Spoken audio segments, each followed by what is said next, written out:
নতুন বাংলাদেশ মানেই হলো ফ্যাসিবাদী বাকশালী সংবিধান দিয়ে নতুন বাংলাদেশ হয় না। নতুন বাংলাদেশ মানে একটা নতুন সংবিধান লাগবে। সেই নতুন সংবিধানটা বাংলাদেশপন্থী যারা ফ্যাসিবাদ বিরোধী সংগ্রাম করেছে সেই রাজনৈতিক দলগুলোই ম্যান্ডেট নিয়ে সংসদে জাতিকে একটা নতুন সংবিধান উপহার দিবে।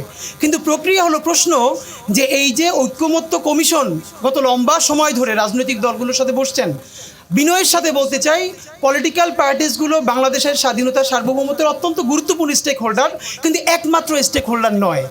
আমি তো বরং প্রশ্ন করতে চাই যে বদিউল আলম মজুমদার স্যারের ডান পাশেই বসে আছে একজন শহীদের বোন, তো ধরে নেই 1400 অথবা 1000 আপনারা যেটাই বলেন, এই যে শহীদ, এই ইন্টারিমের মুশকিলটি হলো তুহিন খান বলছিল যে আপনি কি ঘোষণাপত্র, না আপনি সনদ, না আপনি কি 106, আপনি কি? উত্তর হলো আমি কিছু না, আমি ইন্টারিম। মানে এটা হলো সোজা উত্তর যে আমি ভাই কিছু না, আমি ইন্টারিম, মানে যেটা যখন বইলে পার পাওয়া যায়। আমি ঘোষণাপত্রে বলবো 1000, সনদে বলবো 1400, মানে যখন দিক থেকে যেটা আসে। আমার বরং বিনীত প্রশ্ন সেটা হলো এই যে রাজনৈতিক দলগুলোর সাথে এতবার বসলেন, একটা খসড়াও তৈরি হলো, আপনাদেরকে যতবার এই বিএনপি থেকে শুরু করে অন্যান্য রাজনৈতিক দলগুলো বলেছে অনির্বাচিত সরকার, তাদের ম্যান্ডেট নাই, আপনারা কি বলেছেন? এই ঐতিহাসিক গণ অভ্যুত্থান আমাদেরকে ম্যান্ডেট দিয়েছে, এই জুলাইয়ের শহীদরা আমাদেরকে ম্যান্ডেট দিয়েছে, এই জুলাই শহীদ সনদ নিয়ে এখন পর্যন্ত 100 বার বলছি। আপনারা এখন পর্যন্ত একটা শহীদ পরিবারের সাথে বসছেন কেন? প্রত্যেকটা শহীদ পরিবারের সাথে আপনি সনদ নিয়ে একবার বসতে পারেন না বলেন? এই রাজনৈতিক দলগুলো অত্যন্ত গুরুত্বপূর্ণ, কিন্তু এই রাজনৈতিক দলগুলো আজকে ঐক্যমত্য কমিশনে বসতে পারছে, ঝগড়াঝাটি করতে পারছে কাদের জন্য? এই শহীদের রক্তের মধ্য দিয়ে। তা আপনাদেরকে মনে হয় না যারা আপনাদেরকে এম্পাওয়ার করেছে, যারা এই কথা বলবার ম্যান্ডেট দিয়েছে জুলাই সনদ, তাদেরকে নিয়ে আপনি একবার বসবেন না? এখন বসবেন যে এরা এটা বুঝবে না সেটা বুঝবে না। তাহলে ঠিক যেই ইমোশনে যারা রাজপথে নেমে জীবন দিয়েছিল সেই ইমোশনের কাছাকাছি যে একটা নতুন বাংলাদেশ বিনির্মাণের জন্য আমরা এই প্রস্তাবনা আনছি, আপনারা কি মনে করেন বসেন নাই? দ্বিতীয়ত, একদম যাদেরকে দেখলে আহত মনে হয়, দুটো চোখ অন্ধ হয়ে গেছে, চিরতরে পঙ্গু হয়ে গেছে, তারা কি এই জুলাই সনদ সম্বন্ধে কিছু জানে? মানে তাদের কি এটাই রেসপন্সিবিলিটি ছিল, এটাই তাদের জব রেসপন্সিবিলিটি, তারা জীবন দিয়ে কবরে যাবে, বাপ মা ভিক্ষা করবে, আরেকজন চিরতরে অন্ধ হয়ে যাবে, পঙ্গু হয়ে যাবে, আর সবাই মিলে তারপরে যে যার মতো করে স্টেক নিয়ে বাড়ি ফিরবে? এটা এখন আমি যেটা বলবো, আমি জানি এইটা কোনো কালেই হয়তো পূরণ হবে না, এরপরও জান জুলাই এবং সততার প্রশ্ন থেকে আমি যেন আমার বিশ্বাসের কাছে, আমাদের বিশ্বাসের কাছে বলতে পারি যে যখন কেউ বলে নাই তখন ওই দাবি আমরা জানিয়ে গিয়েছিলাম। সুতরাং আবারও বলছি, বাস্তবায়নের প্রক্রিয়া কোনোভাবে একমাত্র রাজনৈতিক দলের হাতে ছেড়ে দেওয়া যাবে না। এর প্রমাণ আমরা দেখেছি 90-এ যে রাজনৈতিক সমঝোতা হয়েছে, 91-তে এসে সেই সমঝোতার কি হয়েছে? একমাত্র সংসদীয় গণতন্ত্র ছাড়া আর কোনোটাই তারা ব্যাক করে নাই। অনেকে বলে রাজনৈতিক দলগুলোর উপরে বিশ্বাস করেন, অবশ্যই বিশ্বাস তো আমরা করতেও বাধ্য, না করে যাবো কই? আপনারা তো মাইরে হইলেও বিশ্বাস করাবেন।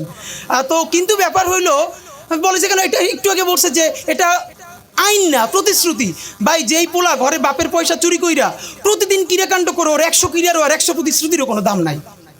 সুতরাং আমাদের কাছে আমাদের রাজনৈতিক দলগুলো হলো আমাদের সেই পোলা। নামাজের সময় এই যে ইলেকশন আসছে, জুব্বা পড়বে, টুপি পড়বে, আল্লাহ বিল্লাহ করবে, মিলাদ গাইবে, একটু পর আবার মৌলবাদী বলবে যখন যা লাগে। এই পলিটিক্সটাও ওকে, আমি তো এই পলিটিক্সটাকে ফাইন মনে করি, যখন যেটা লাগবে এটা নিয়ে সমালোচনা নাই। কিন্তু আল্লাহর ওয়াস্তে যেটা বলি, এই জুলাই সনদ আপনারা রাজনৈতিক দলরা বসে বলেন কি করবেন, কিন্তু এর বাস্তবায়ন ইজ ভেরি ইম্পর্টেন্ট। এই জুলাই সনদ ন্যূনতম বাস্তবায়নের মধ্য দিয়েই সামনের জাতীয় নির্বাচন হতে হবে এবং সেই নির্বাচনে প্রতিশ্রুতি থাকতে হবে যে সেই সংসদ ম্যান্ডেট নিয়ে এসে নতুন বাংলাদেশকে নতুন সংবিধান উপহার দিবে। আর মানে আরেকটা ব্যাপার ভাইয়েরা মাঝে মধ্যে বলে যে গণভোটে মজা, এরপরে জাতীয় পরিষদ নির্বাচনে মজা, জাতীয় সংসদ নির্বাচনে মজা না। মানে এটা একটা কেমন? দুনিয়ায় বহু দেশের উদাহরণ আছে, প্যারালালি গণপরিষদ নির্বাচন হয়েছে, তারা সংবিধানও প্রণয়ন করেছে, আবার সংসদেও অ্যাক্ট করেছে। তো যদি সংসদ নির্বাচনে আপনার কোনো ভয় না থাকে, তাহলে সংবিধান প্রণয়নের জন্য গণপরিষদ নির্বাচন আপনার ভয়টা কিসের ভাই? জনগণ তো একই। এখন আমাদেরকে যে বলেন যে আমাদের গণভোটে এত মজা, তাহলে আপনাদের সংসদীয় নির্বাচনে এত মজা কেন? ফ্যাক্ট হলো জনগণই তো ম্যান্ডেট দিবে, তাহলে তারা ম্যান্ডেট দিতে দেন না কেন? তো আর একটা ব্যাপার, এখন যেটা হচ্ছে কথাবার্তা যাই আমরা জুলাই সনদের পক্ষে বলি, বিএনপির আমরা শহীদ জিয়ার পলিটিক্সে ফিরাবো ইনশাআল্লাহ। এবং সেই শহীদ জিয়া যেটা করেছে, আজকে আমাদের যে বন্ধুরা একটা কুতর্ক করার চেষ্টা করছেন যে আমরা নাকি সংবিধানের উপরে জুলাই সনদের, কিরে ভাই এই সংবিধানই তো চাই না, তাহলে উপর আর নিচ থেকে কই? বলছি জনগণকে নিয়ে নতুন একটা সংবিধান নির্মাণ করবেন, সেই সংবিধান অনুযায়ী নতুন করে দেশ চলবে, ফ্যাসিবাদ কায়েম হবে না, তাহলে এটার উপর নিচ থেকে কই? সবাই মিলে করবে, বিএনপি যদি ক্ষমতা আসে বিএনপি করবে, সমস্যা কি?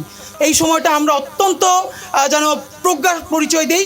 দ্বিতীয়ত, প্রয়োজনে বিএনপির সাথে বারবার বসেন, বিএনপিটি বলেন যে বিএনপির ভয় পাওয়ার কিছু নাই, যেই বিএনপি যতক্ষণ খালেদা জিয়ার পক্ষে থাকবে, শহীদ জিয়ার পক্ষে থাকবে, ভারতীয় আধিপত্যবাদের বিপক্ষে থাকবে, ততক্ষণ পর্যন্ত সেই বিএনপির পক্ষে আমরাও দাঁড়াই লড়বো ইনশাআল্লাহ। কিন্তু বিএনপিকে আমাদেরকে ট্রাস্ট দিক। এখন আমি এনসিপিকে কেন বলি না, কারণ এনসিপি নতুন পার্টি। বিএনপি যদি বলে যে এই বাকশালী সংবিধানের বিরুদ্ধে দাঁড়াইয়া নতুন সংবিধান দিব, তাইলে বিএনপির পক্ষে ইলেকশনে ক্যাম্পেইন করতে আমার কোনো দায় নাই। কিন্তু কোনো পলিটিক্যাল পার্টিকে বলতে হবে যে বাকশালী সংবিধানের পতন ঘটিয়ে নতুন বাংলাদেশে নতুন সংসদে নতুন সংবিধান হবে এবং সেটা জুলাইয়ের শহীদদের ম্যান্ডেট নিয়ে হবে। সে পর্যন্ত আমরা লড়াই আছি, লড়াই থাকবো। আমরা আগে ভাবতাম কি যে তরুণরাই আমাদের সব থেকে বড় শক্তি, তারা আমাকে সব থেকে বেশি চেনে, আমাদেরকে ভালোবাসে। বিশ্বাস করেন আমরা অবাক হয়েছি, আমরা যখন রাস্তায় নামলাম 55, 60, 65 বছরের আঙ্কেলরা তারা এইভাবে আমাদেরকে কানেক্ট করবেন, এসে জড়ায় ধরবেন, মাথায় হাত রেখে দোয়া করবেন, আসার পথে আমাদের জন্য রিক্সা ভাড়া দিয়ে দিবেন, খাবার কিনে দিবেন, এইটা আমরা চিন্তাও করি না। এবং এইটা তারা ফিডব্যাকটা বলে যে তোমার কোনো টকশো মিস করি না, তোমার কোনো বক্তব্য মিস করি না। এই ব্যাপারটা খেয়াল করলাম। এর মানে হলো এই যে একটা বিরাট জনগোষ্ঠী, এইটা আমাদের আগে ওরকম করে আমরা জানতাম না যে তরুণদের বাইরেও এরকম মুরব্বীরা আমাদেরকে এত বেশি ভালোবাসেন।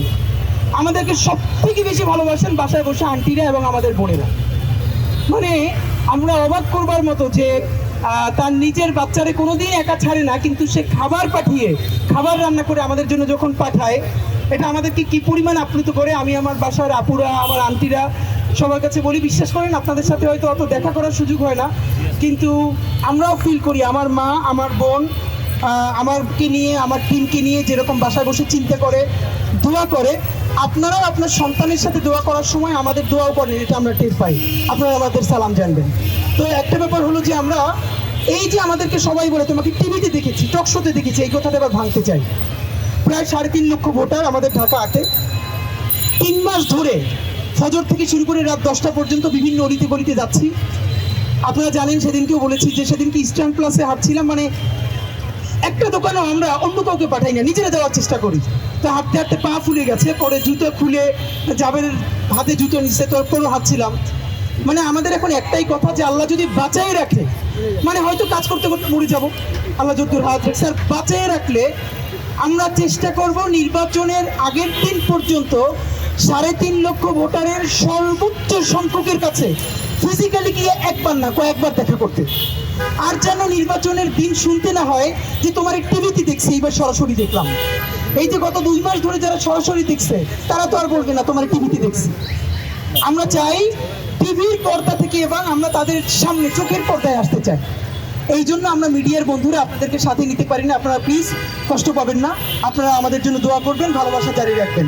সব থেকে কষ্টের কথা বলি, কষ্টের কথাটা হচ্ছে 1 লক্ষ বারের চেয়ে যেই কথাটা এখন পর্যন্ত আমি, আমার টিম বেশি শোনে, মুরব্বীদের কাছ থেকে, আঙ্কেল আন্টিদের কাছ থেকে, জুলাইয়ের শহীদ পরিবারের কাছ থেকে, যে ভাই আপনি কিন্তু এইরকম থাকেন, জীবনে চেঞ্জ হয়েন না। মুরব্বীরা মাথায় হাত রেখে বলে হাদি তুমি একটু বদলাবা না, তুমি এইরকম থাইকো। আপনারা হয়তো অনেকে মনে করতে পারেন যেটা আমাদের জন্য ভীষণ আনন্দের, কিন্তু আপনি কি চিন্তা করে দেখছেন যে এইটা খুব বেশি আনন্দের না। ঐতিহাসিক একটা জুলাই গণ অভ্যুত্থান হলো, গত 100 বছরে জুলাইয়ের মতো একটা ঐতিহাসিক গণ অভ্যুত্থান আমাদের এই জমিনে হয় নাই। আমাদের প্রত্যাশা ছিল এই ঐতিহাসিক গণ অভ্যুত্থানটা যেই তরুণদের হাত ধরে হয়েছে, কমপক্ষে 100 তরুণ এদেশে এরকম জায়গায় দাঁড়িয়ে যাবে, বাংলাদেশের 20 কোটি মানুষ চক্ষু বন্ধ করে যেন বলতে পারে যে দেশ উল্টে যেতে পারে, কিয়ামত হয়ে যেতে পারে। এই 100টা ছেলে মেয়ে জীবনে কোনোদিন দেশপ্রেমের প্রশ্নে, স্বাধীনতা সার্বভৌমত্বের প্রশ্নে, ইনসাফ এবং সততার প্রশ্নে কারো সাথে আপোষ করবে না। ওদের জান যাবে, কোনোদিন জুলাই বিক্রি করবে না। ওরা ওদের শত্রুর সাথেও কোনোদিন জুলুম করবে না।